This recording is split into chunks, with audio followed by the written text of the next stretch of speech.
Arrancamos, Jonathan. Sí, bueno, muy buenos días a todos. El día de hoy vamos a hablar en la sesión de glaucoma de trabeculoplastia láser selectiva. Y pues mi nombre es Jonathan Córdoba, soy residente de oftalmología de la Pontificia Universidad Javeriana.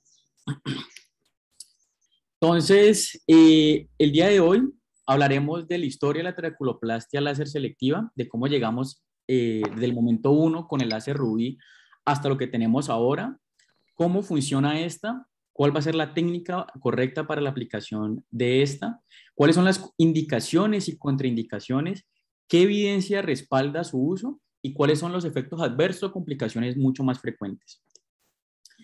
Entonces, recordar que la trabeculoplastia láser es la aplicación de energía láser en forma repetitiva sobre la malla trabecular con el objetivo de disminuir esta presión intraocular. Entonces, la trabeculoplastia láser selectiva o CLT lo que va a hacer es aumentar el flujo de salida, pero recordar que vamos a tener diferentes hipótesis y recordar que esta terapia ya se viene utilizando hace varios años y no es del estudio LIGHT, que es un estudio pues, que vamos a hablar, que es mucho más nuevo. Esta terapia va a reemplazar la ALT o la terapia con láser argón al producir mucho menos daños y ser repetible. Y los mejores resultados los encontraremos como terapia inicial o como terapia coadyuvante en fases iniciales de glaucomas primarios de ángulo abierto. Entonces, un poquito de historia. Inicia en 1973 con Krasnov. Krasnov es el primero que usa el láser de rubí como terapia antiglaucomatosa, donde logra reducciones del apío de forma transitoria. Este mismo año, Ward y Wickenham son los primeros en utilizar el láser de argón en ojos con glaucoma primario de ángulo abierto, pero no es hasta sino 1979 donde Weiss y Wheeler realizan los primeros estudios clínicos con la estandarización de la trabeculoplastia con láser argón, en donde se observó un descenso del apío en más del 70% de los pacientes tratados y una duración terapéutica superior a los 4 años. Ya en 1990 se realiza el glaucoma láser trial, donde se evidencia que el tratamiento con ALT o trabeculoplastia con láser argón se compara en cuanto a la reducción de la presión intraocular con el uso de timolol al 0.5% en monoterapia, y estos pacientes fueron llevados a un seguimiento a 2 años, y en estos 2 años en ninguno de los dos grupos se evidenció deterioro en el campo visual durante su seguimiento. De esta manera, la ALT se convirtió en una alternativa razonable como primera línea para el manejo de glaucoma primario de ángulo abierto. Pero recordar que esta terapia con láser argón lo que va a generar es un daño térmico a nivel del trabeculado, asociado que esta ALT tiene un spot muy pequeño. Y esto lo que puede llevar es a impactar otras estructuras a nivel del ángulo, ocasionando en algunos pacientes la formación de sinequias anteriores, y al hacer este daño térmico evita que este procedimiento se pueda repetir. Ya en 1995, Mark Latina y Karpal publican la utilización en vivo de un láser Q-switch Jack sobre la base de la fototermólisis selectiva. Recordar que esta fototermólisis selectiva se basa en la absorción de la energía del láser, la cual se va a realizar en las células pigmentadas. En este caso serían las células con melanina a nivel de la malla trabecular. Esto que permite que se respete el tejido no pigmentado circundante, además que tampoco se observan daños coagulativos en la malla trabecular, permitiendo, primero, tener menos efectos adversos y segundo, que el procedimiento se pueda repetir en otras ocasiones. Ya en 1998, Latina publica su primer estudio piloto donde demuestra que la trabeculoplastia láser selectiva es segura y efectiva para reducir la presión intraocular con un efecto similar a la ALT, que era la que hacían anteriormente con argón. Y este fue el punto de partida para que la ALT entrara en desuso, ya que con este estudio la CLT mostraba un mucho mejor perfil de seguridad y una reducción del apío basal que se podía encontrar entre el 20 y el 30% en alrededor de un 80% de los pacientes tratados con este procedimiento. Ya en el momento actual, lo que se está introduciendo son una nueva generación de láseres para realizar estos procedimientos de trabeculoplastia, en los que se incluye los micropulsos con láser diodo o MLT y la trabeculoplastia con láser titanio zafiro, y también tenemos la trabeculoplastia láser selectiva en patrón, las cuales hablaremos más adelante en la charla. En cuanto al mecanismo de acción, el mecanismo de acción de la SLT, lo que vamos a ver es que vamos a usar un láser switch ya, que también sirve para hacer capsulotomías de doble frecuencia, que trabaja sobre la acción de la fototermólisis selectivas. ¿Esto pues, en qué consiste? Consiste en la destrucción específica de una estructura celular o cromóforo, el cual en este caso sería la melanina encontrada en la malla trabecular pigmentada debido al aumento térmico inducido por el láser en esta zona. Este efecto se consigue gracias a la longitud de onda del láser, la duración de su pulso y el spot, los cuales van a ser parámetros fijos en el caso de la SLT. Entonces, estos parámetros van a ser una longitud de onda de 532 nanómetros, un pulso único de 3 nanosegundos de duración, un spot de 400 micras, y realmente el único que podemos manipular va a ser el poder, y ese poder lo vamos a manipular de acuerdo a la pigmentación que encontremos en el paciente. En pacientes con ojos mucho más pigmentados vamos a usar menos energía, y en pacientes con poco pigmento tendremos que usar mucha más energía. Recordar que la duración de la exposición del cromóforo al haz del láser debe ser inferior al tiempo de relajación térmica, ya que si esto no se cumple tendremos daño térmico como la ALT. Como podemos ver aquí en estas microfotografías, en la izquierda tenemos el daño térmico producido por la ALT, y en el lado derecho tenemos cómo se ve cuando se hace una trabeculoplastia láser selectiva, que vemos que realmente no se ven grandes cambios. Gracias a estas características anteriormente nombradas, vamos a tener una acción selectiva en las células pigmentadas de la malla trabecular, de esta forma evitando el daño a estructuras anexas y así las posibles complicaciones como la ALT, que eran las sinequias anteriores. Permite una corta curva de aprendizaje, ya que el toque de otras estructuras no va a generar daño, por lo cual tendremos que educar más que todo pues, a los oftalmólogos, a los estudiantes, es en ver adecuadamente la gonioscopia para saber dónde va a ir el láser. Y como tercero, recordar que es un procedimiento con un muy buen perfil de seguridad y que se puede realizar en múltiples ocasiones, sobre todo en pacientes que en un primer intento no funcionan.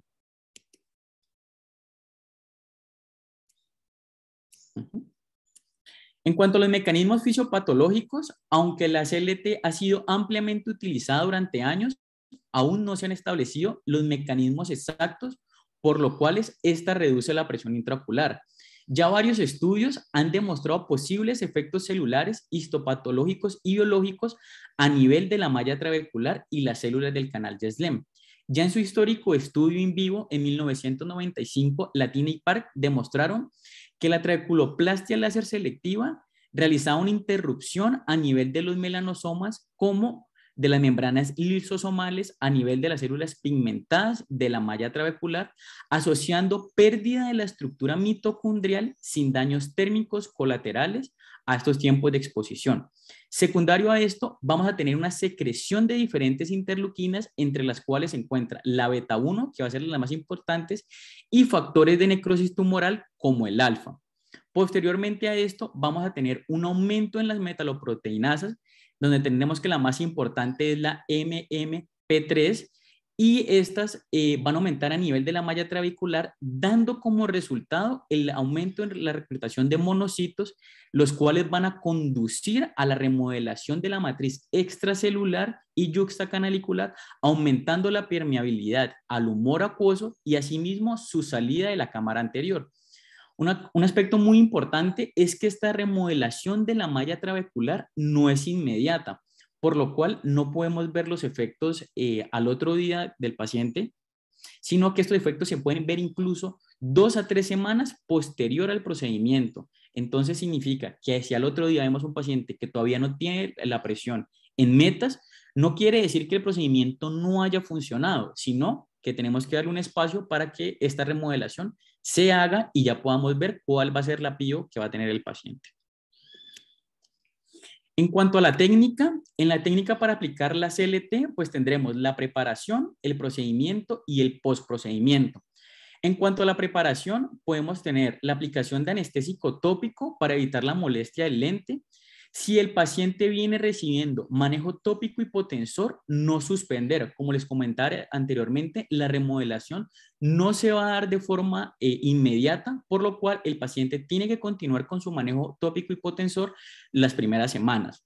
Si el paciente no está usando manejo tópico, se puede aplicar una gota de brimonidina para evitar, bueno, no solo una gota, sino su manejo con brimonidina para evitar los picos de presión intraocular post procedimiento, como lo evidencia el estudio SAL, el cual hablaremos más adelante.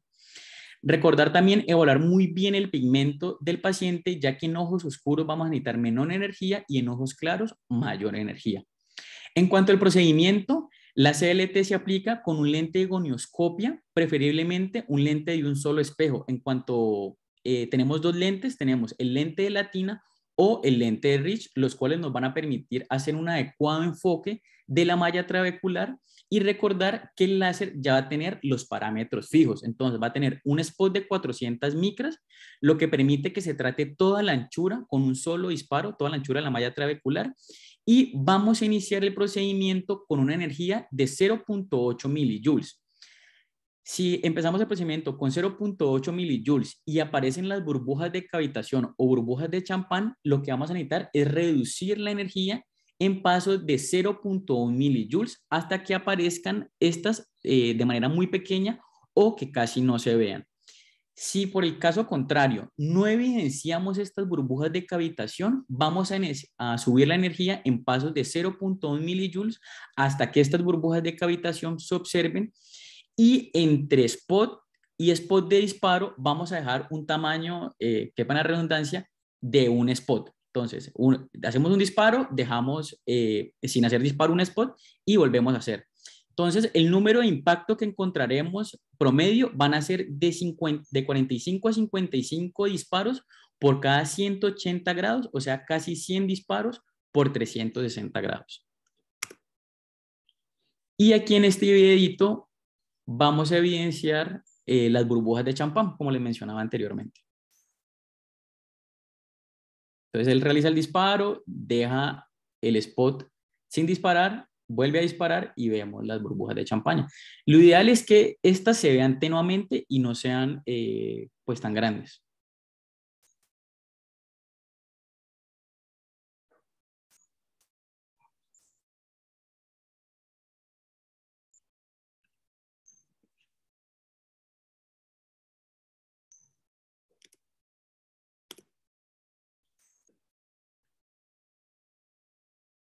Y aquí en este videito es como un resumen de lo que hemos hablado hasta ahora. Entonces recordar que es un láser jack modificado. Este láser también va a permitir hacer capsulotomías.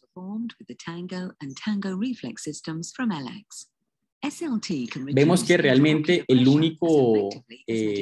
la única modificación que podemos hacer durante este procedimiento es sobre su energía, ya que los otros parámetros son parámetros fijos. SLT achieves a 30% reduction in IOP when used as a first-line therapy. During the procedure, an SLT gonio tenemos que tener un lente de gonioscopia. Ya hay estudios que están intentando hacerlo sin el lente, pero por el momento usamos lente de gonioscopia para ver adecuadamente el trabeculado. ND-YAG 532 nanometer nanosecond laser technology. Approximately 50 confluent spots of laser light are applied along the trabecular meshwork to treat 180 degrees of the trabecular meshwork. The treatment spot size is fixed at 400 Como les comentaba, el spot es fijo a 400 micras y esto lo que permite es que tratemos todo el trabeculado de un solo spot. The energy level is increased in 0.1 millijoule increments. La energía inicial va a ser de 0.8 milijoules y esta la vamos a ir aumentando de 0.1 si no vemos las burbujas de champán, o la vamos a reducir si tenemos excesivamente estas burbujas. as energy uptake will alter depending on the amount of pigment variation. Y esta energía va a variar mucho dependiendo del pigmento que encontremos a nivel de la malla trabecular. Entre más pigmento, menor energía, entre menos pigmento, más energía. Entonces, como les comentaba anteriormente, aquí vemos una imagen de cómo funciona la trabeculoplastia láser selectiva. Esta lo que va es a realizar una remodelación de este trabeculado, sobre todo la remodelación dada por los monocitos, secundario a las interleuquinas y a los factores de necrosis tumoral. Y recuerden que al ser una remodelación, su efecto no se verá al otro día post-láser. Non-destructive mechanism, SLT does not cause scarring of the trabecular meshwork, making it an ideal adjunct to other. Otro aspecto importante es que esta no va a generar daño térmico a nivel del trabeculado, por lo cual permite que este procedimiento se pueda repetir.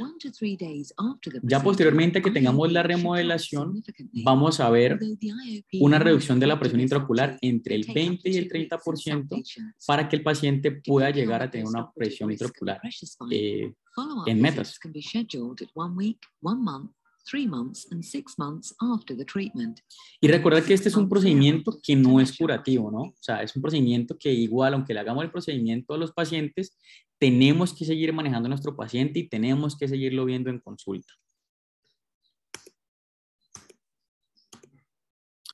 Ya en cuanto al manejo post-procedimiento, realmente se han realizado múltiples estudios para evaluar si los pacientes deberían recibir AINES o esteroides post-procedimiento. En este caso tenemos el estudio SAL, el cual quería evaluar el uso de esteroides posterior al procedimiento, y este fue un ensayo doble ciego aleatorizado que evaluó el impacto de la medicación post-trabeculoplastia láser selectiva en cuanto a la reducción de la presión intraocular en pacientes con glaucoma primario de ángulo abierto, el glaucoma exfoliativo y en los pacientes con hipertensión ocular. Este estudio se realizó en 96 ojos de 85 pacientes que se aleatorizaron para recibir tratamiento en 3 grupos. El primer grupo para recibir tratamiento con ketorolaco al 0.5%, el segundo grupo con prednisolona al 1% y el tercero con lágrimas artificiales de solución salina 5 veces al día, que era el grupo de control, el grupo placebo. Lo que hicieron fue revisar los pacientes 12 semanas después del procedimiento de trabeculoplastia láser selectiva, en donde la presión intraocular había reducido en menos 6.2, más o menos 3.1 milímetros de mercurio para el grupo de ketorolaco. Para el grupo de la prednisolona hubo una reducción de menos 5.2, más o menos 2.7 milímetros de mercurio, y para el grupo de control en una reducción de menos 3, más o menos 4.3 milímetros de mercurio.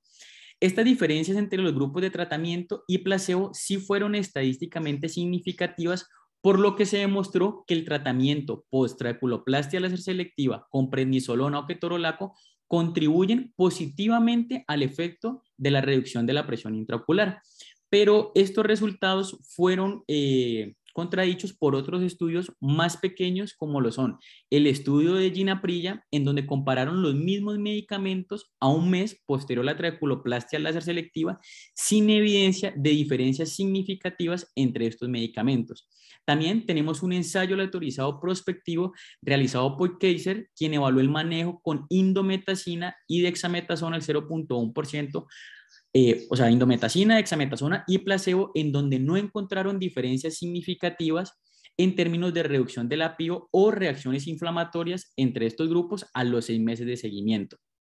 En cuanto a los hipotensores oculares post-procedimiento, vamos a encontrar que los picos de la presión intraocular post-procedimiento son los eventos adversos más comunes que ocurren luego de este, por lo cual se realizó una revisión sistemática de la literatura hecha por Shang en el 2017, donde se incluyeron 22 ensayos clínicos aleatorizados con una participación de más de 2.112 pacientes.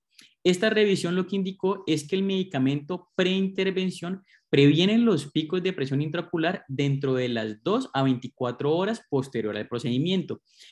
Este estudio también demostró que entre los hipotensores oculares, el que más efecto tenía eran los agonistas alfa-2 y la pilocarpina. Esta evidencia se calificó principalmente de moderada a baja. Entonces, de estos estudios, ¿qué podemos concluir? Que con la literatura disponible realmente no es posible dar algunas recomendaciones claras, pero lo que podemos tener es que los efectos de la reducción de la PIO a largo plazo, los pacientes podrían o no beneficiarse de una terapia a corto plazo, ya sea con acetato de prednisolona o ketorolaco como medicamento postprocedimiento. Y lo segundo es que la brimonidina y la pilocarpina son significativamente más eficaces que un placebo para prevenir los picos de hipertensión intraocular en el posoperatorio. En cuanto a las indicaciones y contraindicaciones, recordar que la terapia con láser ha realizado un cambio en el paradigma, ya que cambia la terapia tradicional escalonada de los diferentes hipotensores tópicos, la cual se venía usando pues, desde hace tiempo, por esta nueva en donde tenemos la terapia inicial o coadyuvante ya con terapia láser. Esta imagen que vemos acá es sacada de las guías europeas y vemos ese cambio de paradigma, ya que el inicio como primera monoterapia puede ser ya sea un hipotensor tópico como son los análogos de las prostaglandinas, a menos que tenga alguna contraindicación, o la terapia contra eculoplastia láser selectiva. Igual vemos que puede ser, si la presión no se alcanza con una molécula, la podemos usar como terapia coadyuvante. Y en las indicaciones lo que vamos a tener como indicación inicial va a ser el glaucoma primario de ángulo abierto, ya sea como terapia inicial o coadyuvante, el cual ya está validado por la FDA y las guías europeas. Lo segundo sería en pacientes que tengan intolerancia o no adaptación al tratamiento tópico. Lo tercero sería en los pacientes que tengan glaucomas pseudoexfoliativos, ya que los glaucomas pseudoexfoliativos van a tener gran pigmentación a nivel angular, entonces podemos tener una muy buena eficacia de este tratamiento.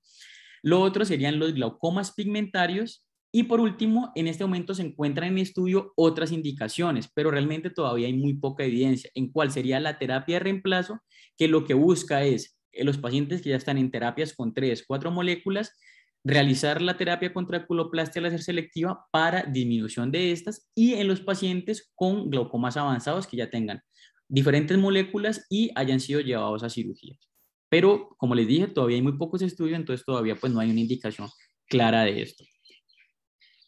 En cuanto a las contraindicaciones o qué pacientes no se benefician tanto de estos procedimientos, recordar, los pacientes con ángulos cerrados no es una contraindicación absoluta, pero recordar que para realizar el procedimiento tenemos que tener una muy buena visualización de la malla trabecular. Entonces, si no podemos tener una buena visualización de la malla trabecular, no se puede realizar el procedimiento.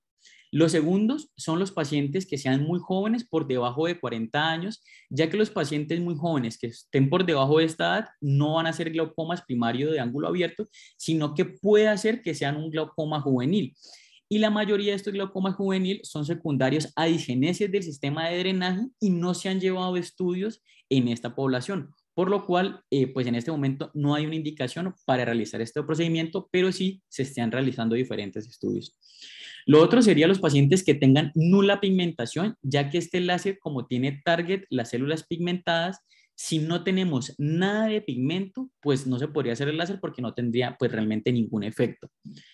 La otra contraindicación serían los glaucomas secundarios, ya que los glaucomas secundarios pues no se han hecho estudios, y lo siguiente es que los glaucomas secundarios pues van a tener otras elección de procedimientos como serían las trabeculectomías o las válvulas. Lo otro sería el aumento de la presión epiescleral.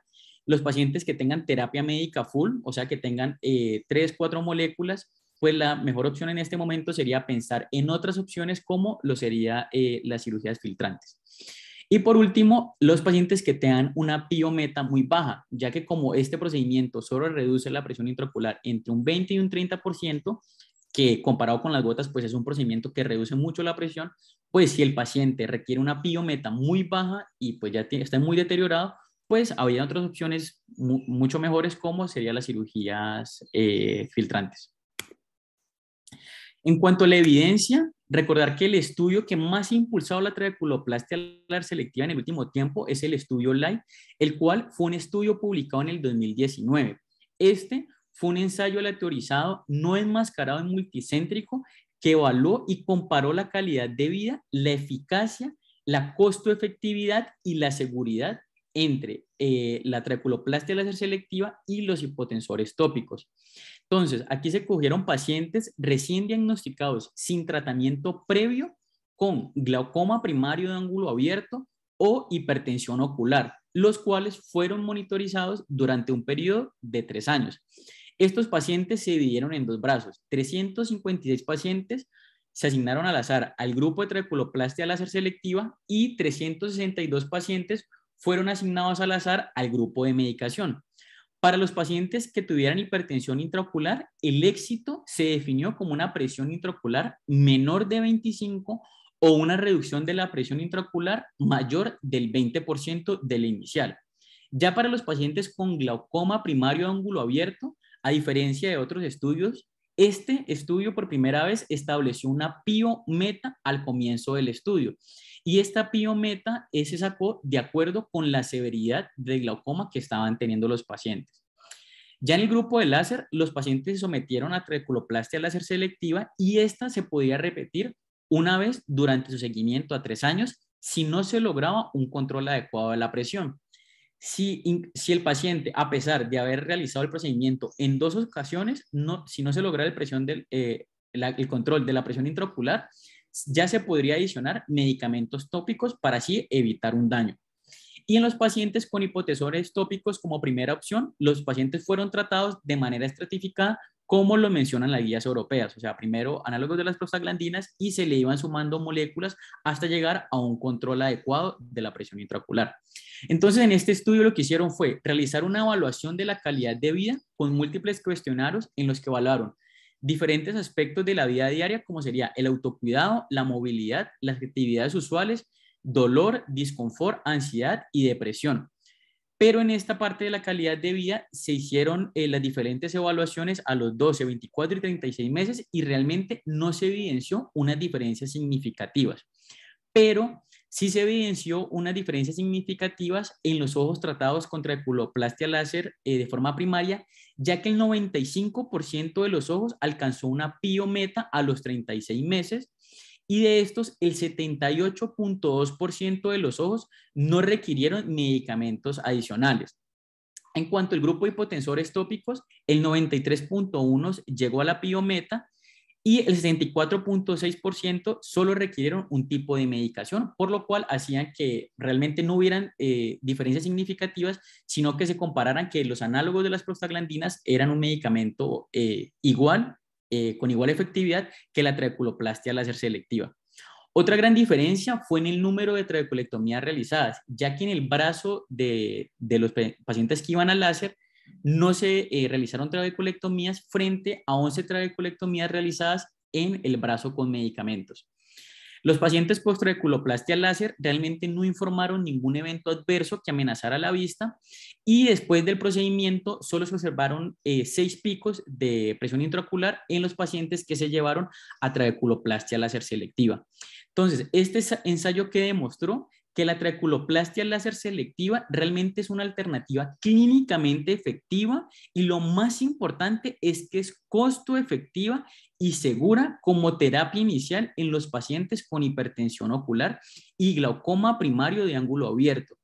Entonces, los investigadores concluyeron que este procedimiento debe ofrecerse como terapia inicial de primera línea, ya que tiene igual efectividad que los análogos de prostaglandinas, lo que respalda un cambio en la práctica clínica que se venía realizando hasta el momento.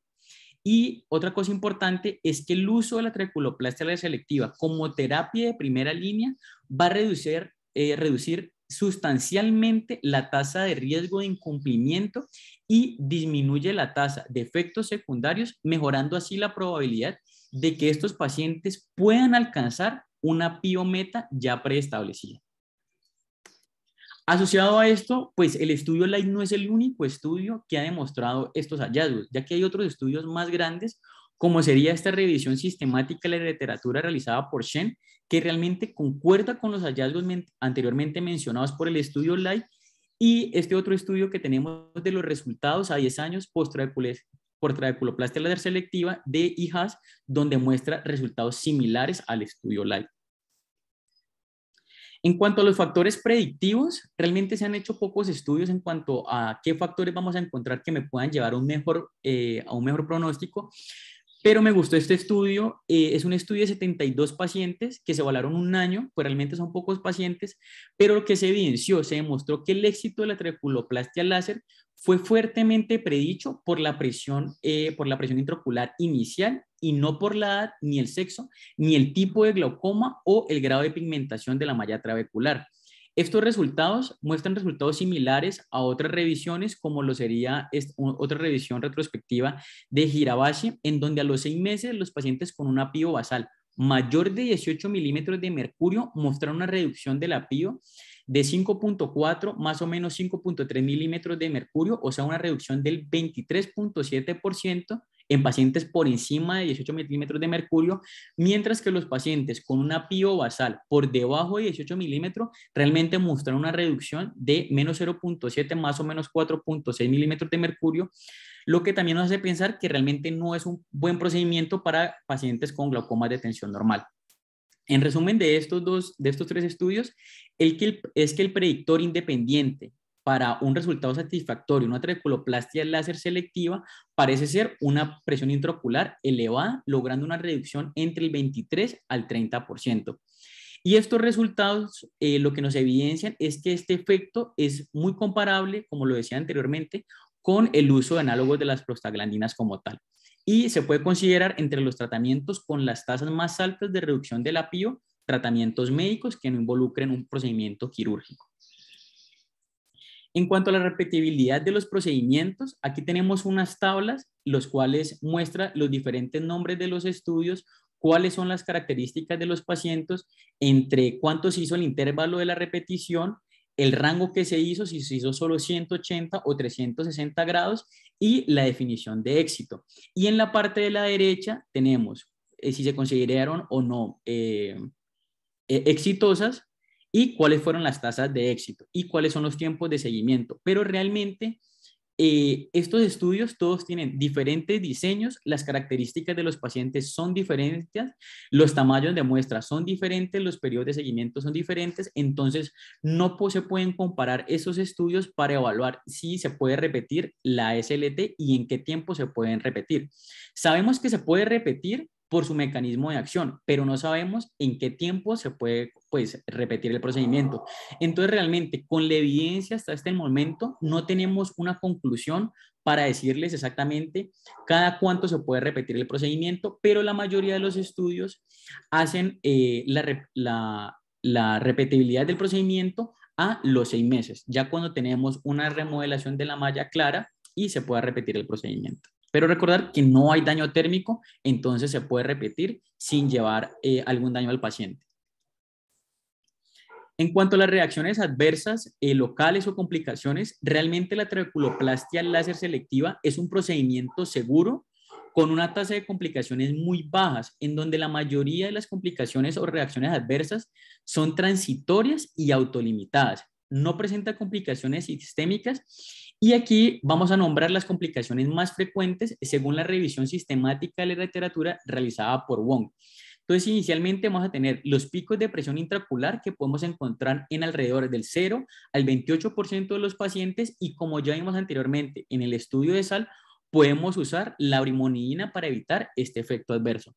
Segundo, tendremos la inflamación de cámara anterior. Tendremos células en cámara anterior en un 40.3% y Tyndall en un 9.7% de los pacientes al día posterior al procedimiento. También podemos tener dolor ocular y ojo rojo, los cuales son síntomas leves, y realmente la mayoría de los pacientes van a tener estos síntomas de forma autolimitada y van a resolver de forma espontánea. También tenemos la formación de sinequias anteriores, que solo se va a encontrar del 0 al 2% de los pacientes, lo cual quiere decir que realmente es un procedimiento mucho más seguro que la ALT, el cual se estaba usando anteriormente a este. En cuanto a los efectos adversos en córnea, realmente podemos encontrar cambios endoteliales transitorios, pero estos cambios endoteliales transitorios no van a tener una repercusión importante más adelante en el paciente. Hay otras reacciones adversas o complicaciones, pero la mayoría las encontré en reportes de caso. Reportaban un paciente con un hipopión estéril secundario a una reactivación herpética, solo un caso de ifema, un caso de quemaduras foveales, ya que el médico tratante no cambió el modo de capsulotomía al modo de trabeculoplastia láser selectiva, entonces usó pues el modo de capsulotomía y hizo unas quemaduras foveales y un edema macular en un paciente diabético, pero como les digo, son solo reportes de casos de un paciente. Entonces realmente la trabeculoplastia láser selectiva va a tener un muy buen perfil de seguridad. Entonces, ¿cuáles son realmente los mensajes más importantes de esta charla? El primero es sensibilizar realmente a los asistentes y pues, a los oftalmólogos integrales que la trabeculoplastia láser selectiva se encuentra indicada como primera opción de tratamiento con igual efectividad que los análogos de las prostaglandinas, o sea, se encuentran al mismo nivel, trabeculoplastia láser selectiva como los análogos de las prostaglandinas, o si no se quiere como medida inicial, se puede usar como terapia coadyuvante en el glaucoma primario ángulo abierto y en otros glaucomas como sería el glaucoma pigmentario y el pseudoexfoliativo. Lo segundo es que es un procedimiento con un excelente perfil de seguridad en donde su mayor efecto adverso son los picos de presión intraocular, los cuales se pueden llegar a encontrar en un 25% de los pacientes post procedimientos. Pero como les comentaba, ya varios estudios han recomendado el uso de terapia con alfa-2 agonistas con brimonidina, los cuales me van a ayudar a reducir esos picos post procedimiento para así no tener daño a nivel de nervio óptico. Lo tercero es que es un procedimiento con una muy buena curva de aprendizaje, ya que este procedimiento, primero, se puede repetir sin mayores efectos adversos y lo segundo es que los parámetros ya van a estar prefijos y solo vamos a tener que manejar el poder. Y si por alguna razón no doy en la malla trabecular, pues al no generar daño térmico, pues no voy a afectar las otras partes de la malla trabecular. Lo otro es que no afecta la posibilidad del uso de hipotensores tópicos ni la posterior realización de cirugías como sería la FACO o la trabeculectomía. Yo puedo hacer la trabeculoplastia láser selectiva y en el caso de que esta no sea exitosa y no tenga una PIO controlada, puedo agregar medicamentos y en el caso de que la haga, agregue medicamentos, puedo hacer cirugías filtrantes sin ningún problema. Recordar que este procedimiento va a ayudar a nuestros pacientes, sobre todo, a tener una mejora adherencia al tratamiento y a tener una calidad de vida mejor, pero pues esto es algo más subjetivo porque ningún estudio ha evidenciado que tengan mejor calidad de vida, pero sí van a tener un mejor, van a ser mucho más costo efectivos el tratamiento contra trabeculoplastia láser selectiva, ya que es un procedimiento único que se puede realizar y el paciente va a tener una PIO controlada durante 3 años, pues si este procedimiento es efectivo. En cambio, en los pacientes que usan medicación, pues el paciente tiene que estar comprando o reclamando las gotas cada mes, así por 3 años. Entonces, imagínense las diferencias tan grandes. Lo otro es que este procedimiento pues se encuentra en el POS y lo pueden ordenar. Y por último, recalcarles que va a tener una efectividad similar a un análogo de las prostaglandinas. Y ya para finalizar, de las cosas futuras o que se vienen, pues realmente tenemos el micropulso con láser diodo, pues realmente no es una tecnología nueva. Esta tecnología se viene usando en 1990, donde por primera vez se demostró que era eficaz para reducir la presión intraocular, al igual que la LT, pero al igual que la LT, esta generaba daño térmico, por lo cual esta tecnología se venía usando como procedimiento ciclodestructivo como la crio. Entonces, ya como en 1995-2000, Innsvolvat describió por primera vez los micropulsos con láser diodo. Entonces, aquí se realizan aplicaciones subumbrales, o sea, con mucha menor energía, en micropulsos, o sea, en tiempos de on y en off del láser, los cuales no generaban daño térmico ni daño coagulativo. Entonces, lo que se tiene ahorita es que los resultados de este micropulso con láser, pues realmente son muy variables en múltiples estudios y hay estudios que pues, nos muestran que realmente tienen un éxito muy limitado en la reducción de la PIO, mientras otros informan muchos mejores resultados con una reducción media de la presión intraocular entre 19.5% y 22%, con también un buen perfil de seguridad. Pero hasta el día de hoy no existen grandes estudios que comparen el micropulso con láser diodo con la trabeculoplastia láser selectiva, entonces pues realmente todavía no, pues no la he desbancado. En cuanto a la trabeculoplastia con láser de titanio zafiro o TLT, vamos a tener que utiliza energía de láser infrarrojo cercano a los 790 nanómetros en pulsos cortos. Y lo que se cree es que esta longitud de onda va a penetrar mucho más profundamente en las paredes internas y externas del canal de Schlemm, así como los canales colectores y el cuerpo ciliar. Lo que se cree es que este láser es absorbido selectivamente por células fagocíticas pigmentadas, preservando el tejido de la malla trabecular, causando así un daño coagulativo mínimo. Pero realmente también tiene pocos estudios y el estudio más grande que encontré es un estudio de 40 pacientes que comparó el TLT versus la trabeculoplastia láser selectiva en pacientes con hipertensión intraocular y glaucoma primario de ángulo abierto. Aquí lo que se encontró fue que a los 12 meses había una reducción media de la presión intraocular de 22% en el grupo de TLT y el 20% en la trabeculoplastia láser selectiva. Y esta reducción media ya a los 2 años fue solo del 35% para el grupo de TLT y del 25% para una trabeculoplastia láser selectiva. Pero realmente, ya yendo a la parte estadística, no se observaron diferencias estadísticamente significativas de la presión intraocular o las tasas de éxito entre estos grupos. Y otra cosa importante es que este tratamiento va a tener unos tiempos muy prolongados de acción, o sea, van a tener el láser mucho tiempo prendido, pero con una energía pues pequeña. Pero realmente hay algunas preocupaciones sobre esta energía pues tan prolongada del láser y su penetración que es mucho más profunda versus la trabeculoplastia láser selectiva. Pero realmente, como les decía, pues realmente no hay estudios tan grandes para comparar la TLT versus la trabeculoplastia láser selectiva. Y por último, vamos a tener la trabeculoplastia con patrón. Realmente es la misma trabeculoplastia, pero van a tener como un patrón, así como el patrón que también se usa para hacer panfotocoagulación, pero a nivel de la malla trabecular. Entonces, es el mismo procedimiento, pero, venga, se los pongo un poquito más grande. Pero en vez de ser solo un spot, lo que vamos a tener es una malla con diferentes spots y pues se va a hacer en patrón a nivel de la malla trabecular. Pero como les digo, esta también es una tecnología nueva y pues no hay estudios grandes que validen que esta tecnología sea mejor que la trabeculoplastia que se viene realizando. PSLT can effectively reduce intraocular pressure without the scarring and burns associated Aquí están comparando with con ALT. la terapia con láser argón. Treatment is performed using a gonio lens. Y ya, y el resto sería todo igual, solo que pues el láser cambia y es un equipo más caro. Y no más. Y ya, muchas gracias. Pues, Jonathan, es una presentación excelente.